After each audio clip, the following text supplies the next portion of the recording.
They say animals sense danger long before we ever notice it.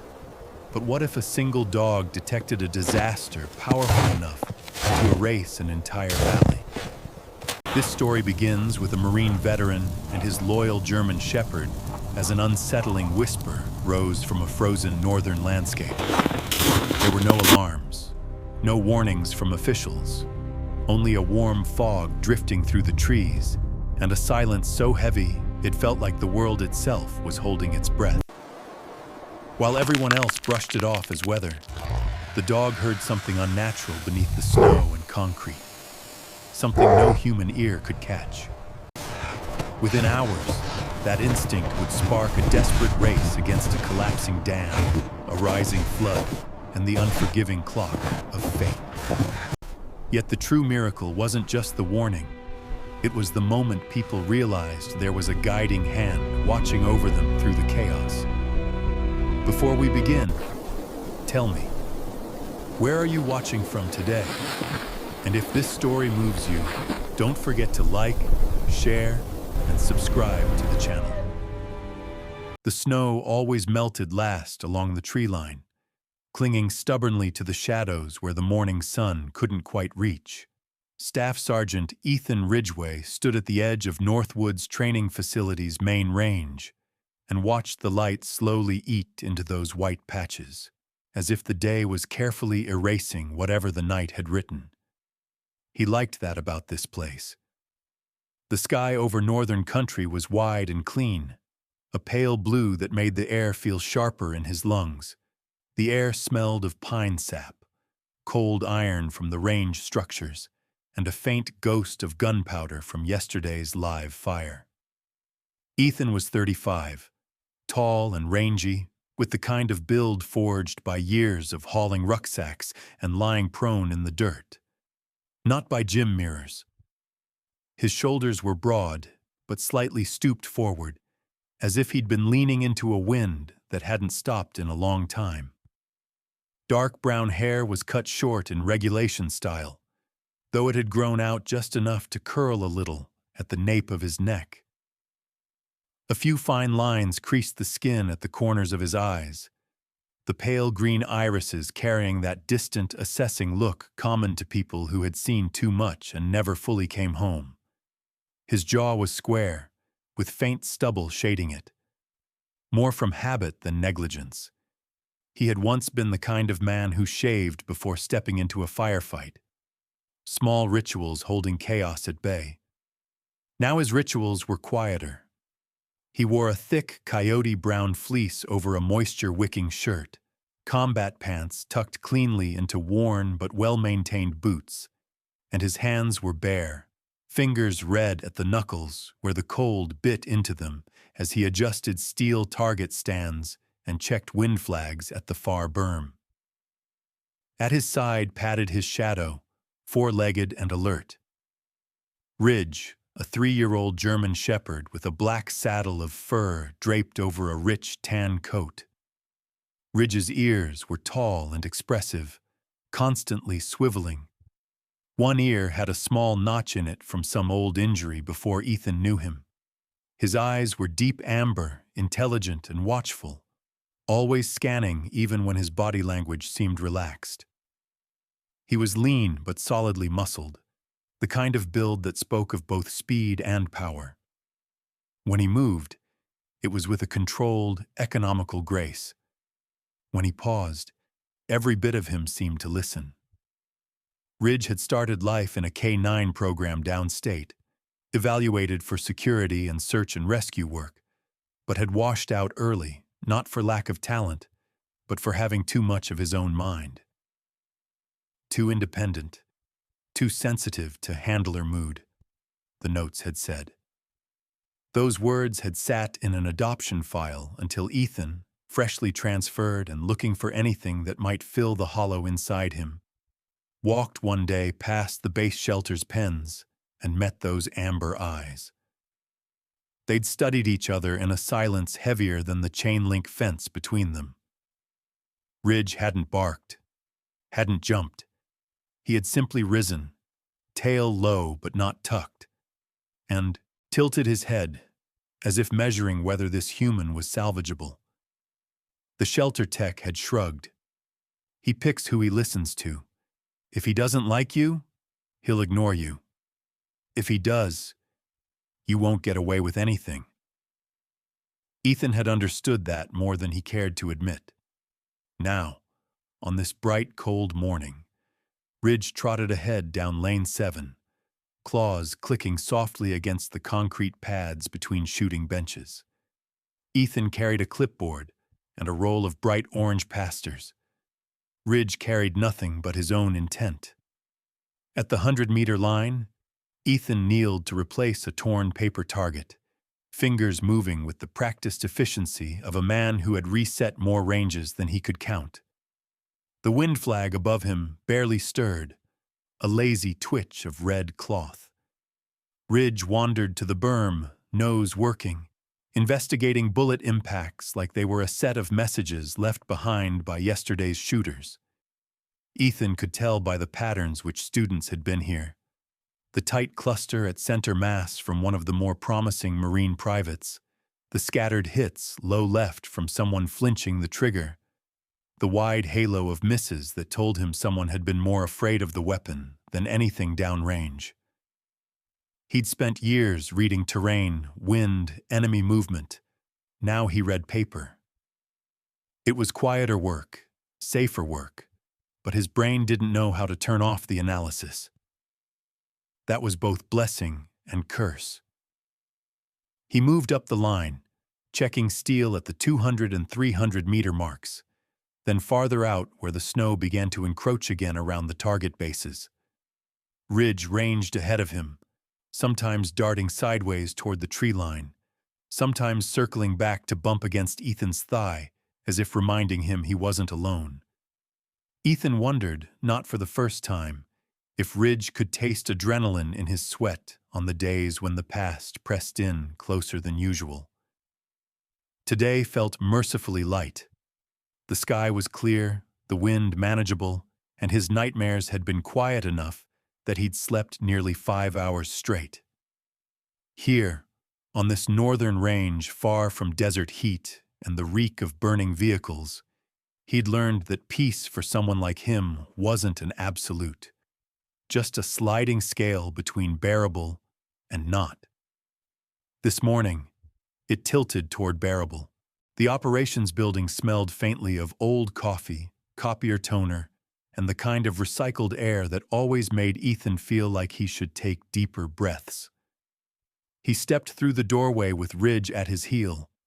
Though technically dogs weren't supposed to be inside ops, Ridge had been granted unofficial diplomatic immunity months ago by virtue of a stare that could melt the resolve of even the strictest gatekeeper. The duty clerk waved them through with a resigned sigh, and Ethan made his way to the briefing room. There, a cluster of officers and senior enlisted were huddled around a rectangular table cluttered with folders, maps, and a steaming carafe of coffee that looked like it had been brewed too early and left too long. The center of attention was Major Claire Donovan, who stood at the head of the table with a presence that seemed to ripple outward like cold wind over ice. She was in her early 40s, tall and strong in a quiet, unshowy way, her frame lean but not slight. Her hair, a deep auburn shot with early silver strands, was tied back in a serviceable bun that revealed sharp cheekbones and a mouth that almost always hovered at the edge of a frown. Not the irritated kind, but the thinking kind. Her skin was pale, weathered faintly at the edges, hinting at years spent outdoors in harsh climates. She had served in Alaska and Norway before taking this assignment, and rumor said she had once saved an entire recon team during a blizzard by navigating blind through whiteout conditions using nothing but a compass and intuition. Her eyes, piercing gray-blue, landed on Ethan the moment he entered, and she gestured him closer. "Staff Sergeant Ridgway," she said in her clipped, grounded voice. "Good timing." He nodded and stopped beside her, Ridge settling automatically into a sit with his tail wrapped neatly around his paws. "Ma'am." Donovan tapped a folder. "We've been informed that the Joint Cold Terrain Readiness Group will arrive within the hour. They're coming in larger numbers than initially planned. You'll help integrate their training with the base schedule over the next month." Ethan didn't respond right away. He had expected something like this. Training rotations were common.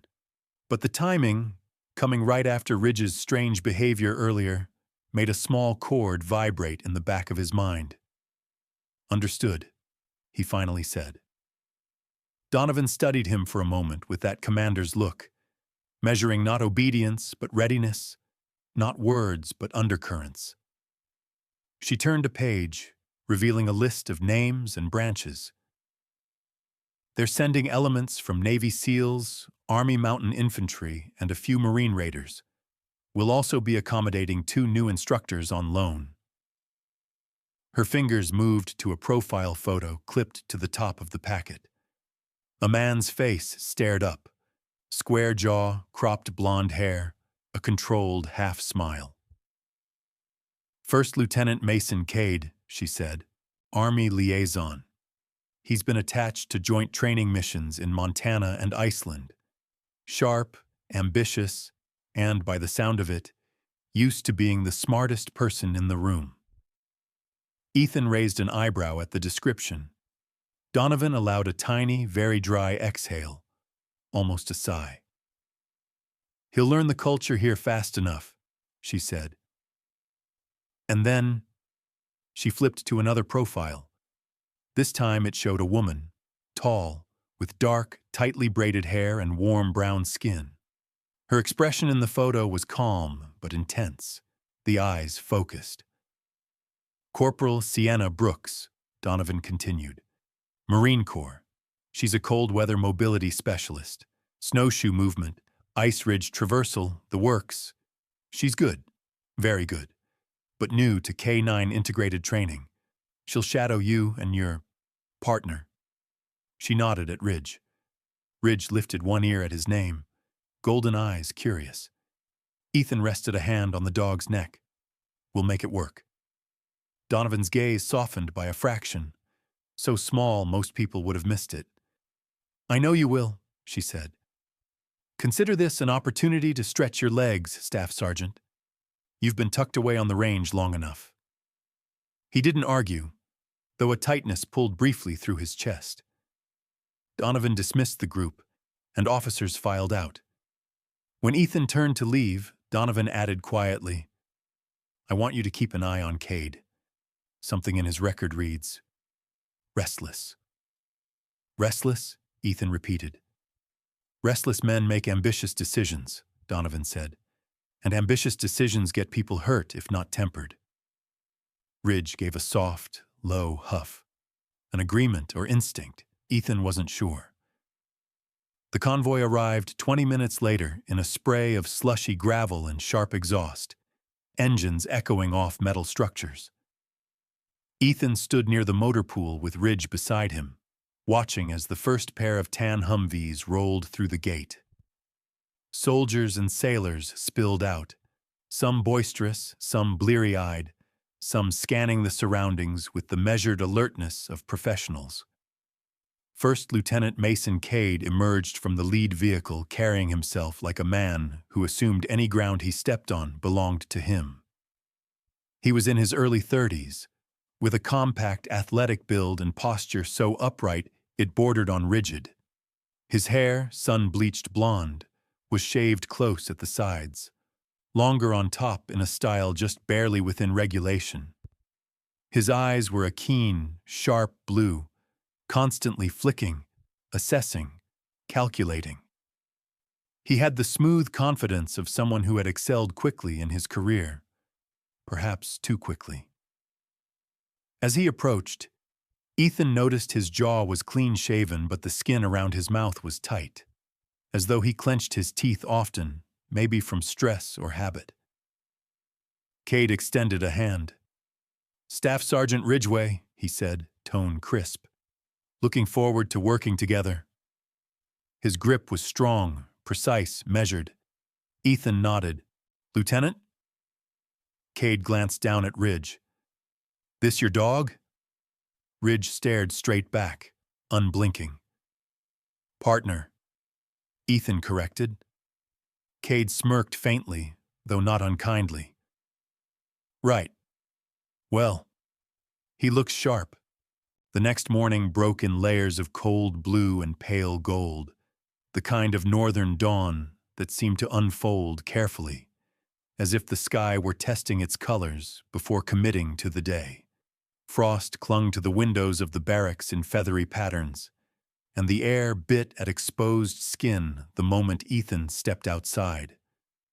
His breath steamed as he walked across the packed snow toward the K9 field, Ridge pacing at his side with an easy, ground-eating trot. Ethan was already in his training gear, thick olive-green fleece under a heavier field jacket, combat pants tucked crisply into scuffed but well-maintained boots. His dark brown hair was still regulation short, and the cold had deepened the lines at the corners of his pale green eyes, making his expression even more carved and watchful. Ridge moved close, every muscle under his black and tan coat alive and ready, amber eyes bright as they tracked the morning's activity. The K9 field had been transformed overnight. Snowshoe tracks crisscrossed the open ground, and instructors had set up a series of obstacles. Snowbanks cut into trenches, low wooden walls iced at the top, and flagged lanes leading toward the tree line, where the snow lay deeper and more treacherous. A few Marines were already there, stamping their feet and clapping gloved hands together, their breath clouds mingling in the cold. Corporal Sienna Brooks stood near the main lane, checking the bindings on a set of snowshoes. In daylight, she looked even more at home in the cold than Ethan had expected. Her tall, strong frame was wrapped in layered winter gear, a dark, insulated jacket cinched at the waist, snow pants, and a wool cap pulled down over the top of her tight braids.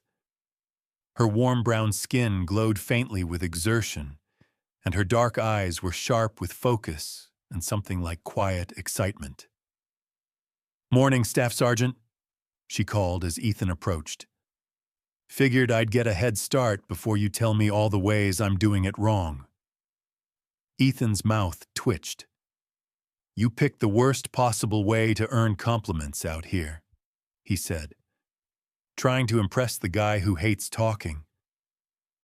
Sienna huffed a laugh, then crouched to adjust a strap. "Good thing your dog's a better conversationalist, then." At the sound of dog, Ridge trotted over and sniffed the snowshoes with suspicion. His ears were up, tail wagging once in a slow, thoughtful arc. Sienna reached out and let him sniff her gloved hand before scratching gently along his jaw. "You ready to judge my life choices?" she asked him. "Or just my technique?" Ridge exhaled through his nose in a soft huff. Ethan shook his head. That's his "we'll see" noise. A whistle blew from the far side of the field. Lieutenant Mason Cade approached with a clipboard tucked under one arm, his compact, athletic frame outlined cleanly in a cold-weather parka. His sun-bleached blonde hair was mostly hidden beneath a watch cap, but the sharp blue of his eyes was undimmed, scanning the setup with quick, assessing movements. "Ridgeway," Cade said. "Brooks, we're starting with K9 integrated mobility, right? I'd like to tack on a stress component halfway through. Maybe timed runs with loaded sleds. Let's see how they handle moving with a dog in deep snow first," Ethan replied. "We can add stress once they stop falling on their faces." Cade's smile tightened. "You underestimate my faith in their coordination." "I've seen these guys with a tray in the chow hall," Ethan said. "I know exactly how coordinated they are." Choked laughter burst from a few Marines nearby. Even Sienna grinned. Cade didn't comment, but his jaw flexed. They began the training in structured rounds. Ethan demonstrated how to move with a K9 partner in deep snow, shortened stride, low center of gravity, letting the dog work slightly ahead, but not so far that the handler lost control. Ridge flowed through the demonstration with effortless grace, paws punching clean holes through the snow. Sienna followed beside them on snowshoes, watching every detail with focused attention. She adapted fast, adjusting her weight, finding rhythm, letting instinct and experience blend until she was gliding as if born to it. Cade watched from the sideline, his expression a mix of calculation and impatience. When the first Marines attempted the drill, chaos blossomed. Ridge watched each pair with solemn attention, occasionally giving a quiet chuff if someone drifted too far from their dog or turned their back in the wrong direction. Sienna corrected posture, balance, and stride with calm authority. Ethan moved quietly among the Marines, saying little but seeing everything. As the morning deepened, drills expanded into the tree line, where the snow was deeper and the terrain less forgiving.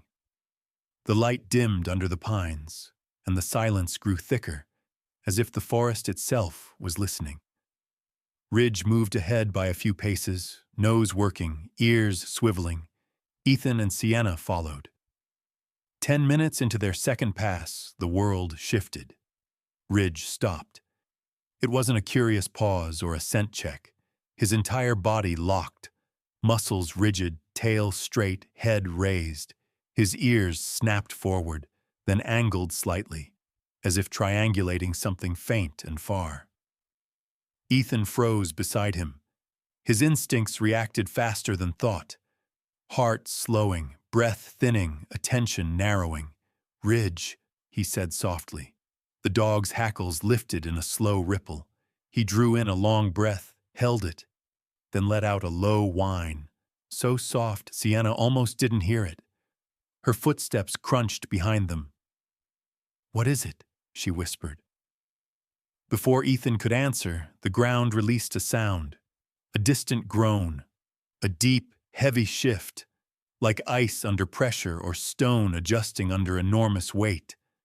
A sound so faint it could have been imagined, yet so wrong it prickled every hair along Ethan's neck. Sienna frowned, straining to hear. Ethan already knew Ridge had heard it first. The noise faded into silence. Ridge stayed frozen another full second, amber eyes fixed toward the hidden valley. Then he shook himself sharply, breaking whatever tension gripped him, and resumed moving as if nothing had happened. But Ethan felt the change settle in his ribs, quiet and cold. "You hear that?" Sienna asked. "Yeah," Ethan said. "And so did he." "Snow shift?" "Maybe." They both knew it didn't feel like snow. The rest of the run felt off, the air too still, the forest too quiet. Every few minutes, Ridge's ears twitched toward the distant ridgeline, toward the old dam Ethan had been hearing townsfolk whisper about for months. By midday, the drill ended. Cade met them at the clearing's edge, irritation simmering beneath his composed exterior. "Good progress," he announced. "We'll double pace tomorrow." "No," Ethan said. "Not until they're stable. Push too fast and someone gets hurt." "Injuries happen," Cade countered. "Injuries we can prevent shouldn't." Sienna cut in. "Sir, the snow's tricky today. Let the terrain train them before the next speed increase." Cade held her gaze for a few seconds before relenting. "Fine. One timed run. No more." The tension broke, but not fully. After chow, Major Donovan summoned Ethan. Her office was clean and severe. Maps, steel desk, and a single mug of cold coffee. She pushed a folder toward him. "The town sits below the old dam," Donovan said. "Civil engineers flagged minor concerns last fall. Minor, but noted. I want eyes on it. Take Brooks and the dog." Ethan nodded once. They headed up the service road overlooking the valley. The town below looked peaceful. Rooftops, church tower, thin river threading through ice. The wind carried the faint scent of pine and something metallic. Ridge grew tense the higher they climbed. When they reached the overlook, the dam rose into view. An aging, weather-worn wall of concrete set into the mountain like an old scar.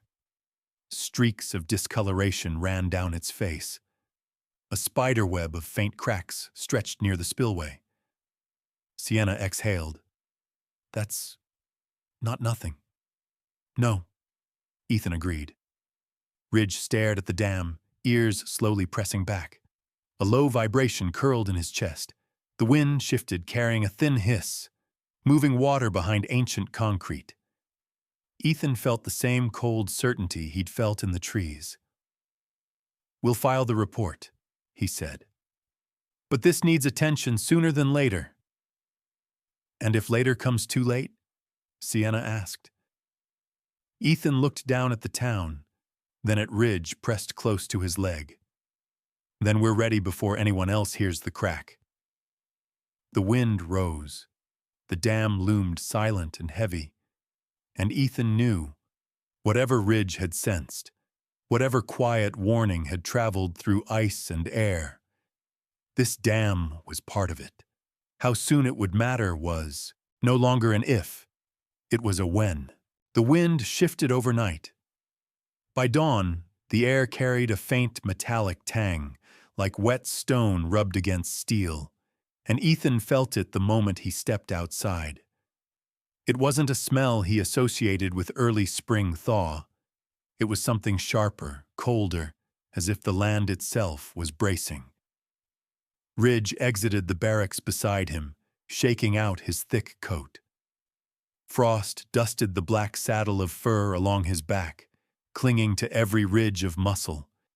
His ears stood tall, sweeping the compound in slow, methodical arcs, as though cataloging every sound before allowing the day to begin. Ethan knelt briefly, brushing away a bit of ice from Ridge's whiskers. "Morning, partner." Ridge responded with a soft exhale, warm breath catching in the cold. The sun hovered just beyond the tree line, tinting the tips of the pines gold as the joint unit began assembling near the motor pool for the day's rescue rehearsal drill. Today's training was meant to simulate an emergency evacuation under harsh winter terrain. Nothing inherently dangerous on paper. Yet the fog Ethan saw rising from the distant valley yesterday clung to his mind with stubborn persistence. It didn't belong. Not in this cold. Not after weeks of freeze. The group clustered beside 2 snowmobiles and a pair of small, tracked utility vehicles. First Lieutenant Mason Cade was already there, pacing with restless energy, hands behind his back, jaw tight, as if mentally rewriting the training plan before Ethan had even arrived. "Sergeant Ridgway," Cade said as soon as Ethan approached. "Weather's shifting. Might impact visibility for the mobility drills." "We adapt," Ethan replied. Cade nodded, though the tightness in his shoulders didn't ease. He seemed like a man who chased control in every breath, and today's uncertain atmosphere gnawed at him. Corporal Sienna Brooks adjusted the strap on her cold weather pack. Her breath curled into small spirals, disappearing quickly. "Fog sitting low in the valley," she noted. "Doesn't make sense. No melt last night. Too cold." Ethan gave her a quick glance. She had noticed it too. Ridge stood between them, tail level, head angled slightly upward toward the horizon, as if he sensed something beneath that fog, a current or a tremor hidden under the calm.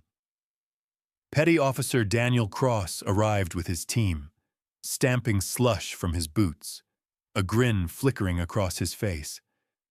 "Heard we're saving imaginary people today," he joked. "Figured we should bring someone with a personality to balance that out." Ridge blinked once at him, slowly. Cross lifted both hands. Okay, I get it. Serious day. Behind him trailed a newcomer, thin, pale, narrow shoulders swallowed inside a bright orange parka. The man's face was long and tense, his short mustache giving him an older look from afar and a strangely boyish one up close. Hi, he said awkwardly. Timothy Granger, water management tech. I'm here to verify evacuation procedures. His handshake was warm but limp. Stay near the vehicles, Ethan instructed. Terrain gets rough. Oh, I will, Granger said quickly. Very much so. Ridge sniffed Granger's pant leg once, then stepped back, unconvinced. That alone tightened something in Ethan's chest. Ridge usually tolerated civilians, but today, the dog was making his own judgments. They set out shortly after, Ethan taking the lead on foot with Ridge several steps ahead. Snow squeaked under boots, each sound amplified in the still air. The fog in the valley hadn't grown, but it hadn't receded either. A gray curtain hanging low, smudging the view of the old dam beyond. As they neared the first ascent, Ethan raised a hand. Check spacing. This slope holds snow differently after wind. Sienna nodded. Cade scanned upward with rigid precision. Ridge trotted ahead, nose low, tail stiff with concentration. It happened near the crest of the slope. Ridge froze, not abruptly, but slowly, like someone lowering a weight to the ground. His ears pressed forward, his muscles locked. Then, without warning, he let out a short, low growl, so soft it nearly disappeared into the snow. A warning, a recognition. Ethan felt the hair rise on the back of his neck. He crouched beside Ridge. What is it, boy? Ridge didn't look at him.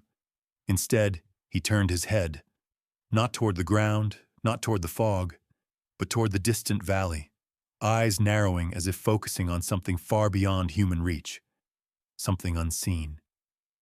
Then his body trembled once, not with fear, with urgency. Granger shifted nervously. Is that normal? That depends, Ethan said, rising slowly. On what he hears. Cade stepped in. What do you think is out there? Ethan didn't answer. He didn't know. But Ridge knew something, and whatever it was moving. They continued with sharpened caution. Ridge's steps were lighter now, more probing, more deliberate. As they reached the ridge's top, the valley spread before them, fog hovering like breath exhaled from the earth. Ethan briefed the group. Scenario today, missing civilian hiker. We split into 2 search teams. Cade, take the eastern grid. I'll take the western trail with Ridge. Copy, Cade said, though the tension in his jaw suggested he disliked taking direction. Sienna fell in with Ethan without hesitation. Cross split off with Cade, tossing Ethan a lazy salute. The teams separated across the snowfield, voices fading quickly into the dense air. Ethan descended the western slope, Ridge leading in bursts, sniff, pause, listen, move. Sienna kept steady pace behind them, her pack shifting with quiet efficiency. He's different today, she murmured. Sharper. He senses something, Ethan replied. Not danger. Change. Change in what? Ethan didn't know. The forest below was too quiet. Heavy quiet that pressed against the ribs. As they rounded a bend, Ridge suddenly veered left, his nose glued to the ground. His pace quickened. Ethan followed. Ridge, track. The dog barked once, tail lifting in confirmation. Moments later, they entered a small clearing where the ice of a narrow creek had cracked into 2 long, parallel fractures. The break was fresh, pale water sloshed, and had not yet refrozen. Sienna knelt beside the fissure. This happened recently, but it's too cold for melt. Something upstream is forcing pressure, Ethan said. Ridge stood rigid at the edge of the break, head lifted toward the dam. His breath came in sharp bursts. He knows, Ethan murmured. Knows what? Sienna asked. That something's wrong with the dam. A gust of wind swept through, sharp and biting, carrying with it the faintest sound, a hollow, distant reverberation, like something large shifting under strain. Sienna's eyes widened. Was that? Yeah, Ethan said. That was structural. Ridge barked, tail rigid. Hours later, they regrouped at the rendezvous point. Cade's team found nothing. No hikers, only deer tracks and storm debris. But Cade's expression was tight, his silence heavy. He had heard the same distant echo. Major Donovan arrived, stepping from a utility vehicle with her sure-footed stride. Her cheeks were reddened by the cold, her gray-blue eyes sharp. Report, Ethan summarized. The cracked ice, the unexplained warmth, the echoes. With each detail, Granger grew paler. The dam, it wasn't built for sudden thaw pressure, he stammered. And the ice melt, there shouldn't be any. Unless something's already shifting, Ethan finished. Granger swallowed. Exactly. Ridge stood beside Ethan like a taut bowstring. Donovan looked toward the fog rising near the dam. We'll alert the county, but until we get structural verification, we hold position. Ethan glanced down at Ridge. The dog didn't take his eyes off the valley.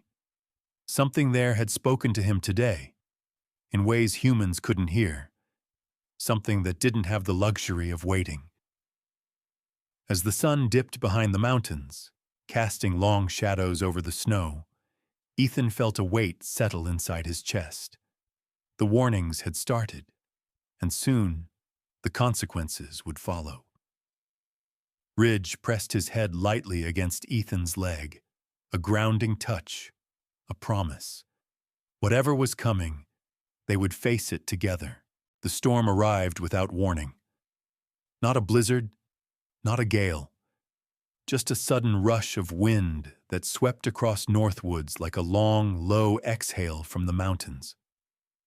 It pushed loose snow into twisting spirals, rattled the metal siding of the supply shed, and left the compound buzzing with uneasy energy. Ethan stepped out of the operations building just as the gust passed. Ridge was already beside him, ears angled forward, nostrils flaring as though trying to taste the wind. The dog's posture was taut, too taut for a normal shift in weather. Ethan crouched, brushing his gloved fingers through Ridge's fur. You feel it too, huh? Ridge didn't look at him. His amber eyes stayed fixed on the valley, where that unnatural fog still hovered low, refusing to dissipate despite the cold. The crack in the creek ice, the distant hollow sound, Granger's pale face, every sign pointed to the same conclusion. Something was wrong with the dam. But Ethan knew the military couldn't act on instinct alone. Not even Ridge's instinct, sharper than any instrument. County authorities were slow to respond.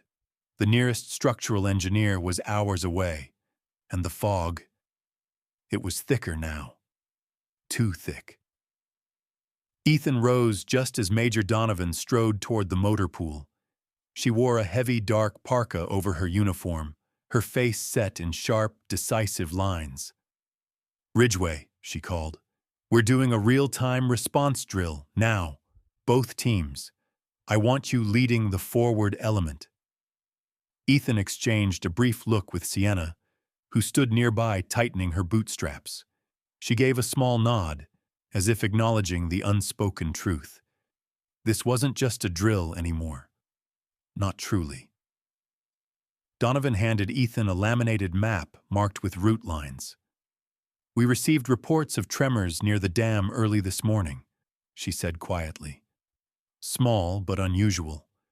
County officials say it's probably nothing. I don't like probably. Neither do I, Ethan murmured. Donovan's gaze flicked toward Ridge. Your dog is reading the threat, isn't he? Ethan didn't answer. He didn't need to. Donovan let out a breath, bracing. Get your team ready. Move fast but smart. Around them, members of the joint unit gathered with purposeful noise. Cade stood stiffly beside a snowmobile, double-checking his gear in sharp, jerky motions. Cross chatted with Torres while flexing his fingers to stay warm. Sienna tightened the straps of her pack, posture calm but eyes focused. And Timothy Granger, the civilian water tech, hovered at the edge of the formation, trying to keep his fear from showing.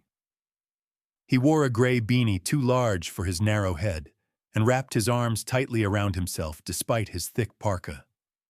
His breath fogged his glasses. We, should be cautious, Granger stammered. If pressure is building unevenly, the water might, well, shift unpredictably. No one seemed reassured. Ethan approached him. Stay close to the center team. Don't separate. Granger nodded rapidly. Yes, absolutely. Ridge approached the man, sniffed his boots, then gave a single huff. Granger flinched. He's not angry, is he? If he were angry, Ethan said, you'd know. Cross snorted. Comforting as always, Sergeant. Ethan ignored the comment. The sky was changing, subtly but unmistakably. A thin halo of diffuse light shimmered behind the fog, like sunlight bouncing off moving water. The dam wasn't visible from here, but the world around it was speaking. And Ridge was listening. The teams set out across the snow in two staggered formations, Cade leading the eastern flank, Ethan leading the western. Ridge trotted ahead, alert but not frantic, moving with controlled purpose. Every step seemed deliberate, as if navigating an invisible map. Ethan kept his eyes on the dog. If Ridge changed pace, he'd know. If Ridge stiffened, he'd know. If Ridge ran, he didn't finish the thought. They pushed deeper into the frost-coated forest until the trees thinned and the terrain dipped into a shallow basin. Snow blanketed everything except for a dark ribbon of exposed earth near the center, a spot where the frost had melted away. Sienna knelt beside it, brushing her fingertips through the slush. This is warm, she whispered. Too warm. Ridge's head jerked up sharply, his ears pinned forward, muscles bunching beneath his coat. Ethan's breath caught. Ridge only did that when he recognized something from experience, from instinct, from memory carved deeper than thought. Then Ridge growled. Not loud, not aggressive.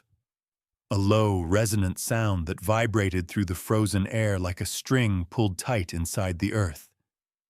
His stance widened. His tail pointed straight back. His teeth barely parted as he stared at the valley. It wasn't a warning growl. It was recognition, as if the threat was no longer distant, as if it was calling out in return. Ethan's heart hammered once, hard. Everyone stop! The unit froze. Sienna scanned the valley. What is he sensing? Pressure, Ethan whispered. Water. And something else. Something Ridge understood before the land itself showed its hand. They descended toward the lower ridge, where the valley expanded into a wide sweep of white broken by dark patches of thin ice. The fog thickened the deeper they went, rolling low like smoke from an unseen fire. It carried a strange scent, not rot, not sulfur, but something ancient. Earth disturbed, water awakened. As the fog shifted, Ethan saw it, barely, a small geyser-like spray near the base of the dam. Just a burst, brief, like the land exhaling through its cracks. That's a breach vent, Granger said suddenly, voice cracking. Pressure release, it means... We're out of time, Ethan finished. He didn't look at Granger. He looked at Ridge, and Ridge looked back with certainty. The dog stepped forward and pressed his head gently into Ethan's leg, the way he always did when guiding him into something dark without hesitation. "He's telling you something," Sienna said quietly.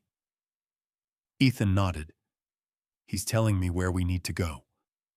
Before they could adjust course, Cade's voice crackled over the radio.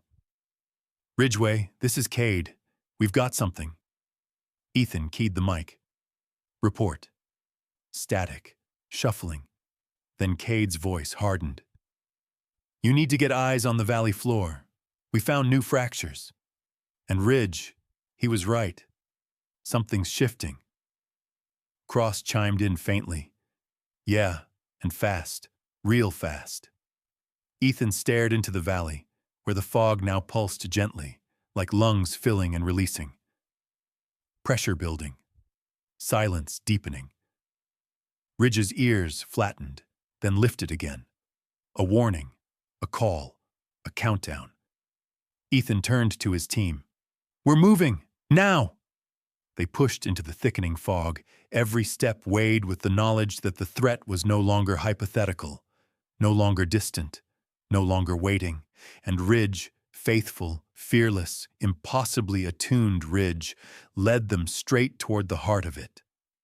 Whatever was coming, it had begun. And there was no going back.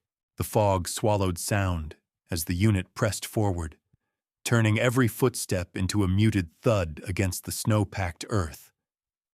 The air grew warmer the deeper they moved, unsettling in a northern winter landscape where the cold should have sharpened everything. Ethan kept Ridge close. The dog's dark coat dampened with mist, each hair standing upright in instinctive vigilance. The other Marines followed in tight formation. Cade led the flank, jaw clenched beneath his scruffy blonde stubble. His usual bravado was stripped away, replaced with crisp alertness born from years of field operations. His blue eyes scanned the fog as though trying to carve holes through it with sheer will. Sienna moved beside Ethan, breathing steadily, her raven hair tucked beneath her beanie. Her olive-toned skin was flushed from exertion.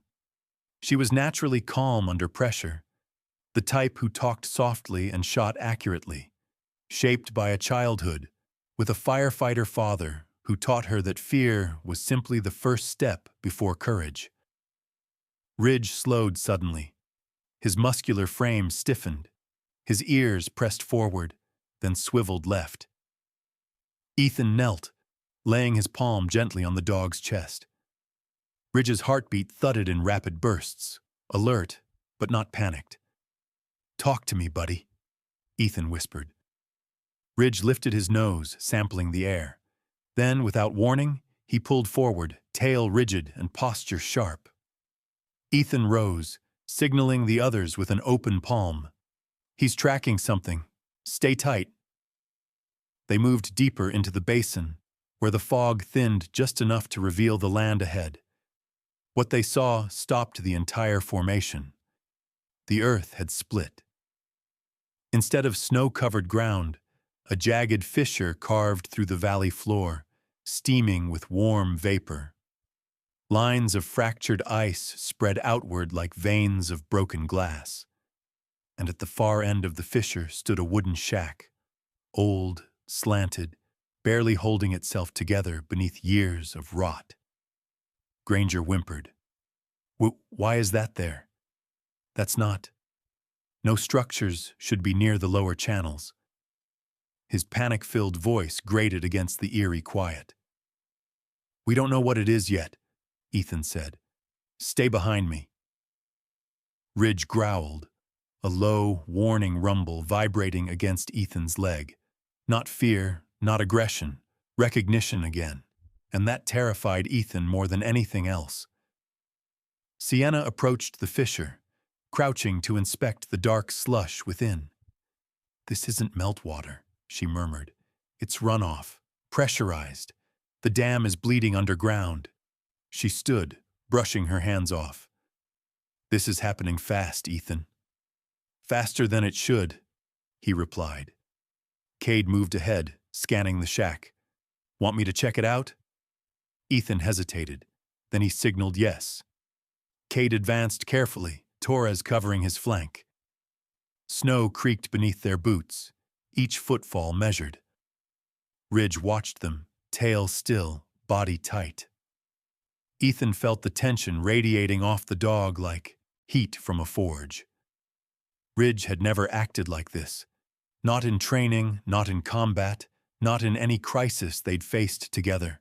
Something had him deeply unsettled. Just as Cade reached the door of the shack, Ridge barked. Once, sharp, urgent, Ethan froze. So did Cade. Ridge barked again, this time stepping backward, away from the shack, ears flattened in a rare expression of true fear. Ethan's breath caught. Ridge feared nothing. Before Ethan could shout for Cade to fall back, a deep groan rose from beneath the earth. The shack shifted, the ground trembled, and the fissure widened with a violent crack. Snow exploded upward in a shower of steaming particles. The Marines stumbled, steadying themselves. Ridge lunged toward Ethan, ramming his body into his thigh as though trying to force him backward. "Move!" Ethan yelled. They scrambled away as the ground split open near the shack. Wood snapped, snow collapsed inward, and the shack slid halfway into the widening crevasse. From inside the shattered structure came a metallic clang, a sound too intentional to be natural. "Something's inside," Torres breathed, eyes wide. Ethan steadied his rifle. "Cade, fall back, now!" Cade obeyed immediately, sprinting across the unstable bank. Behind him, the shack groaned again, listing sharply as though pulled downward by something in the unseen depths. Granger was shaking uncontrollably now. We shouldn't be here. This is unstable. It's a collapse pattern." Ethan gripped the young man's shoulder, steadying him. "Stay with the group. You're safe as long as you stay centered." Granger nodded, tears forming from fear and cold combined. Ridge stepped between Ethan and the fissure, body angled defensively, head low, amber eyes burning with instinctive warning. Sienna whispered, "Ridge knows something else is coming." "Yeah," Ethan murmured. "And I trust him more than I trust the ground under my feet." The fog thinned, shifting like a curtain drawn back by an invisible hand. In the distance, through the steam and fractured earth, the lower spillway of the dam came into view. Even from here they could see it. Hairline cracks running like pale scars across the concrete surface. "Oh God," Granger choked. This is catastrophic failure. If the wall gives—" "It hasn't yet," Ethan said, already moving. "Which means we still have time." He signaled the team to regroup. "We need eyes on the spillway, high ground, northwest rise." Sienna answered instantly. "I'll take the flank." "Cross, Torres, support." "Roger." Cade adjusted his pack. "You want rear coverage?" "Ridge has rear coverage," Ethan said. The dog barked once as if confirming. The team repositioned quickly, climbing toward the ridge that overlooked the spillway basin. Every step was a fight against unstable terrain, shifting snow, and the dread carried by each distant groan of concrete. At the top of the rise, the truth stood unmistakable, and it was worse than Ethan imagined. Water pressed against the spillway with visible force, the reservoir trembling like muscle beneath skin. Cracks widened slowly, almost imperceptibly, but enough to reveal reality. The dam was failing. Not tomorrow. Not tonight. Now. Ethan lowered his binoculars slowly. "We need to evacuate Black Pine Valley immediately. This isn't repairable. The failure is active." Granger covered his mouth, hyperventilating. "Thousands of people, families, kids." We'll warn them, Ethan said firmly. We'll get them out. But inside, he felt a cold, heavy certainty settle in his chest. Warning them might not be enough. Not at this stage. Ridge pressed against his leg again, giving a soft whine Ethan had only heard once before, in Afghanistan, minutes before an ambush. Minutes before lives changed. Ridge wasn't just sensing danger. He was sensing inevitability. Ethan rested a hand on the dog's head. "I know, buddy," he whispered. "I know." Behind them, the ground rumbled like distant thunder. It was starting. Ethan turned to his unit, eyes sharp, voice steady, knowing there was no turning back. "Everyone, move. We have lives to save." The decision to evacuate Black Pine Valley snapped through the unit like a spark on dry tinder. Ethan gave the order once, firm, sharp, without hesitation, and the team moved with a rhythm born from the fusion of training and instinct. Ridge barked once in affirmation, then sprinted ahead, paws kicking up sprays of snow as he assumed his role as both scout and guardian. The fog thickened again as they ascended toward the main ridge leading back to the access road. Every breath tasted of warm vapor and mineral tang, the land exhaling warnings they were only now beginning to fully understand. "We alert county dispatch first," Ethan said, striding forward. "Then coordinate with local fire and volunteer crews. Cade, you and Torres lead the right flank. Sienna, keep visuals on ridge." "On it," Sienna replied, tightening her coat. Her face had hardened into a mask of purpose. No fear, just focus. Behind the formation, Timothy Granger stumbled through the snow, his pale face even whiter beneath fogged glasses. His thin frame trembled from cold and adrenaline. His breath came in quick, panicked bursts, but he forced himself to keep up. He wasn't built for this, but something about Ethan's steadiness kept him moving. Cross jogged beside him, occasionally placing a hand on his back. "Hang on, Tim. Worst case, I'll carry you like a fancy backpack." Granger nodded weakly, managing a thin, humorless smile. The wind swirled around them, carrying a distant roar that did not belong to the wind. The sound slithered through the valley like a warning in another language, a deep, rolling vibration that traveled through the snow itself. Ridge froze mid-stride, his paws planted firmly, ears snapping upright. The muscles along his back tensed so sharply, Ethan could see each ridge rise beneath his coat. Ethan closed the distance. "What do you hear?" Ridge didn't answer with sound. He stepped forward, stopped again, then looked back at Ethan with eyes filled with urgency and something deeper. Something Ethan had only seen once before, on a night in Afghanistan when death had been seconds away. The others caught up. Cade narrowed his eyes into the fog. Sounded like water. Torres frowned. Not flow, pressure movement.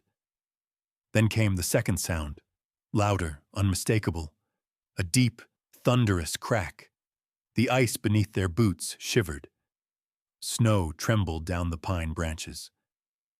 Ridge lowered himself slightly, tail stiff, gaze locked downhill. He growled.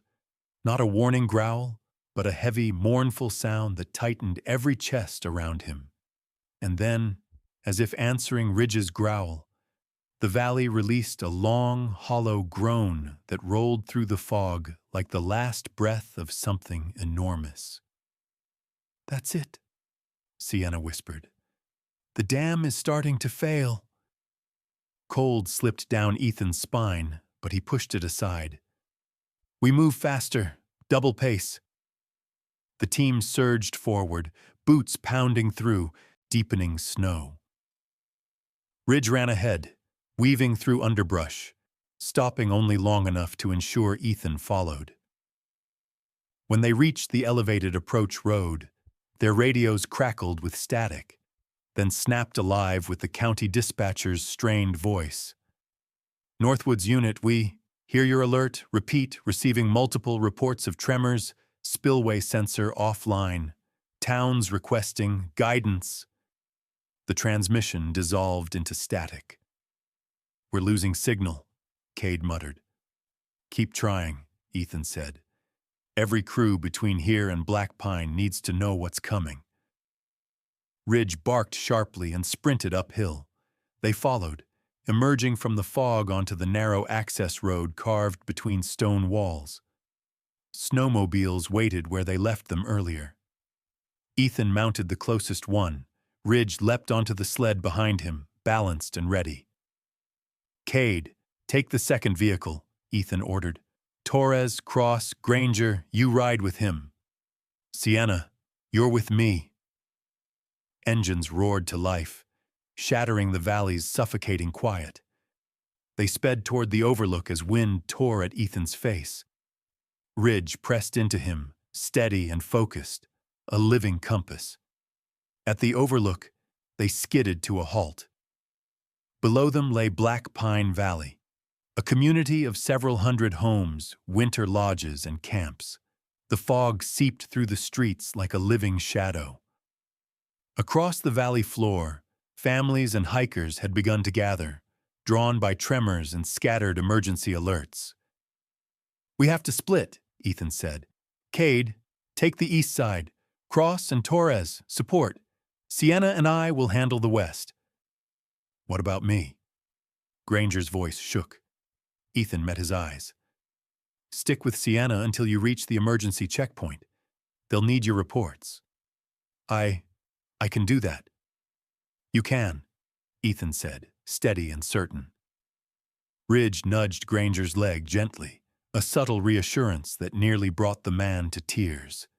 Ethan and Sienna launched downhill on their snowmobile, racing toward the first row of homes near the tree line.